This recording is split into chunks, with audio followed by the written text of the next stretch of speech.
नमस्कार, स्वागत है आपका फटाफट खबरों में। मैं हूं आपके साथ रुचिका जसवाल। आज हम लेकर आए हैं दिल्ली के हर छोटे बड़े शहर के सबसे तेज और ताज़ा खबरें। तो चैनल को सब्सक्राइब कीजिए और वीडियो कहां से देख रहे हैं कमेंट बॉक्स में जरूर बताएं।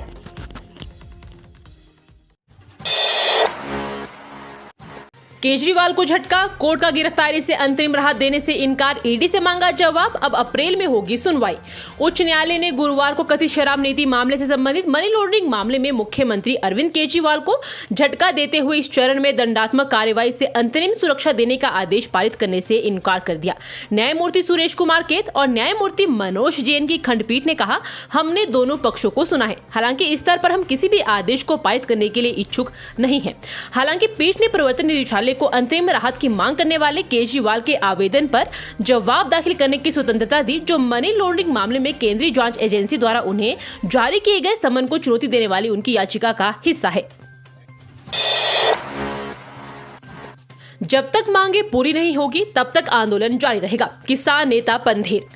किसान नेता सरवन सिंह पंधेर ने बृहस्पतिवार को कहा कि पंजाब और हरियाणा के 2 सीमा बिंदुओं पर डेरा डाले किसान अपनी मांगे पूरी होने तक आंदोलन जारी रखेंगे। संयुक्त किसान मोर्चा और किसान मुक्ति मोर्चा फसलों को न्यूनतम समर्थन मूल्य की कानूनी गारंटी सहित अपनी विभिन्न मांगे मनवाने के लिए सरकार पर दबाव बनाने के वास्ते दिल्ली चलो मार्च का नेतृत्व कर रहे हैं।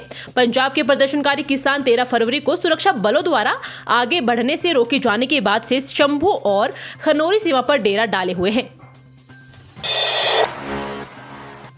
लोकसभा चुनाव से पहले बीजेपी ने चला बड़ा दांव, इन 3 राज्यों में किया चुनावी प्रभारियों का ऐलान। भारतीय जनता पार्टी ने आगामी लोकसभा चुनाव के मद्देनजर सोमवार को वरिष्ठ नेता व राष्ट्रीय कार्य समिति के सदस्य विनय सहस्त्रबुद्धे को राजस्थान, पूर्व प्रदेश अध्यक्ष सतीश पूनिया को हरियाणा और राष्ट्रीय महासचिव अरुण सिंह को आंध्र प्रदेश का चुनाव प्रभारी नियुक्त किया है। पार्टी की ओर से जारी एक विज्ञप्ति में कहा गया कि भाजपा अध्यक्ष जेपी नड्डा ने आगामी लोकसभा चुनाव के लिए इन नियुक्तियों को हरी झंडी दे दी है।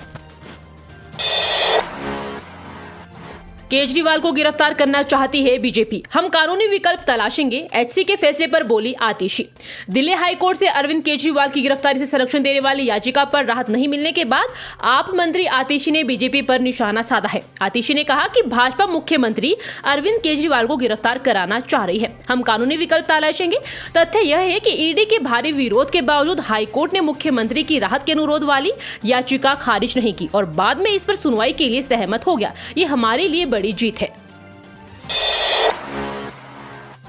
होली पर घर जाने की टेंशन छोड़ो, इन रूटों पर दौड़ेगी रोडवेज की ज्यादा बसें, पर लीजिए पूरी जानकारी। होली के पर्व पर यदि आपको ट्रेनों में जगह नहीं मिल रही है तो चिंता छोड़ दीजिए, रोडवेज विभाग आपको बसों के माध्यम से घर तक पहुंचाएगा, जिससे आप अपने परिजनों के साथ होली के पर्व का आनंद ले सके।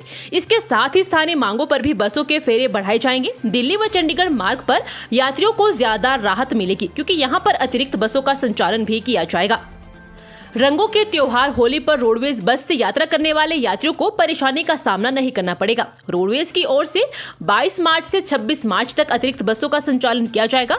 होली पर्व पर रोडवेज की करीब 200 से ज्यादा बसें यात्रियों को गंतव्य तक पहुंचाएगी। इसके साथ ही 20 अतिरिक्त बसें भी चलाई जाएगी। सड़क पर कहां किस तरह की दिक्कत, दिल्ली में आई की मदद से होगा रोड का सर्वे, होगी 3D मैपिंग। बाहरी रिंग रोड के अहम हिस्से पंखा रोड की बात हो या नजफगढ़ मेन रोड की, पश्चिमी दिल्ली की इन दोनों प्रमुख सड़कों व इनसे जुड़ी तमाम सड़कों पर अनेक समस्या है। कहीं सड़क पर अतिक्रमण तो कहीं सड़क असमतल है। सड़कों पर इस तरह कहां और किस किस तरह की दिक्कतें हैं, इन्हें कैसे दूर किया जाए। लोक निर्माण विभाग ऐसे सवालों के उत्तर के लिए अब आर्टिफिशियल इंटेलिजेंस की मदद लेने जा रहा है। चुनाव में होगा 2 स्तरीय निगरानी व्यवस्था, दिल्ली में लगाए जाएंगे 21,000 वेब कैम। लोकसभा चुनाव की प्रक्रिया पर नजर रखने के लिए राज्य व जिला स्तर पर 2 स्तरीय निगरानी की व्यवस्था होगी। सीईओ कार्यालय में राज्य कंट्रोल रूम और जिला निर्वाचन अधिकारी कार्यालय में जिला कंट्रोल रूम रहेगा। इससे अधिकारी चुनाव और मतदान की प्रक्रिया पर नजर रख सकेंगे। दिल्ली समेत देश भर में आदर्श आचार संहिता लागू हो चुकी है। ऐसे में आयोग की राजनीतिक दल और उम्मीदवारों पर पैनी नजर है। साथ ही आचार संहिता के उल्लंघन को रोकने के लिए भी आयोग ने कमर कस ली है। इसके लिए एक तरफ जहां लोकसभा क्षेत्रवार 24 घंटे संचालित होने वाले कंट्रोल रूम शुरू कर दिए गए हैं, वहीं राजनीतिक दलों और उम्मीदवारों के लिए नियमों के अनुसार चुनाव प्रचार से जुड़ी इजाजत लेने के लिए सिग्नल विंडो सिस्टम भी शुरू कर दिया गया है। दिल्ली वालों को चाहिए जाम से मुक्ति, भाजपा नुमाइंदों के लिए आसान न होगा ये वादा पूरा करना। वाहनों के दबाव से करा रही दिल्ली को अब जाम से मुक्ति चाहिए। 4 दशक पहले सरकारों ने फ्लाईओवर की आवाजाही बेहतर करने का तरीका माना था, लेकिन यहाँ वाहन रेंगते नजर आते हैं। आलम यह है कि व्यस्त समय में वाहनों की रफ्तार 10 किलोमीटर प्रति घंटा भी नहीं रहती। ऐसे में जाम इस बार सियासी मुद्दा बना हुआ है। पहली बार भाजपा के 7 उम्मीदवारों ने चुनाव जीतने के बाद 100 दिनों के भीतर इसका समाधान करने का वादा किया था।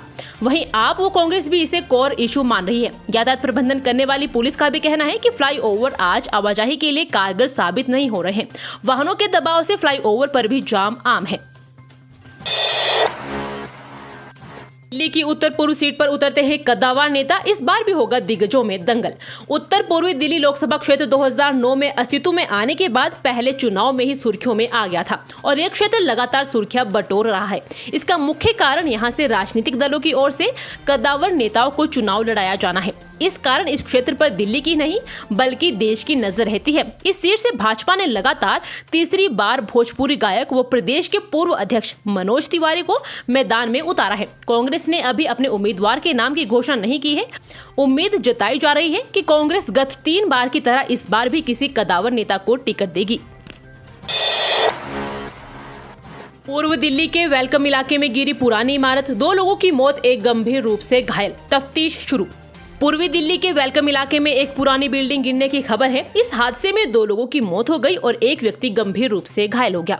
घटना देर रात की है। पुलिस को 2:16 पर इस घटना की सूचना मिली थी। इलाके के पुलिस उपायुक्त जॉय टिर्की ने बताया कि इस हादसे में 2 श्रमिकों अरशद और तौहीद की मौत हो गई और एक अन्य श्रमिक रेहान की हालत गंभीर है और उसका इलाज किया जा रहा है।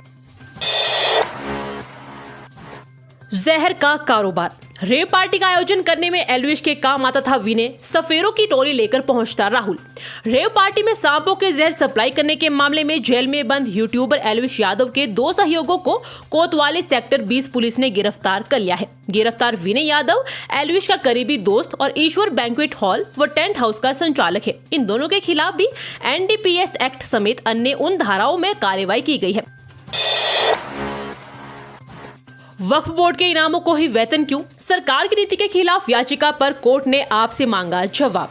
दिल्ली उच्च न्यायालय ने गुरुवार को दिल्ली वक्फ बोर्ड और गैर वक्फ बोर्ड के इमामों और मुअज्जिनों को वेतन और मानदेय जारी करने के लिए राज्य की समेकित नीति का उपयोग करने की दिल्ली सरकार की नीति को चुनौती देने वाली याचिका पर जवाब मांगा है। कार्यवाहक मुख्य न्यायाधीश मनमोहन और न्यायमूर्ति मनमीत प्रीतम सिंह अरोड़ा की खंडपीठ ने दिल्ली सरकार, उनके वित्त और योजना विभागों और दिल्ली वक्फ बोर्ड से जवाब मांगा है। ये थी आज की फटाफट खबरें। हम मिलेंगे अगले बुलेटिन में, तब तक के लिए धन्यवाद। जय हिंद।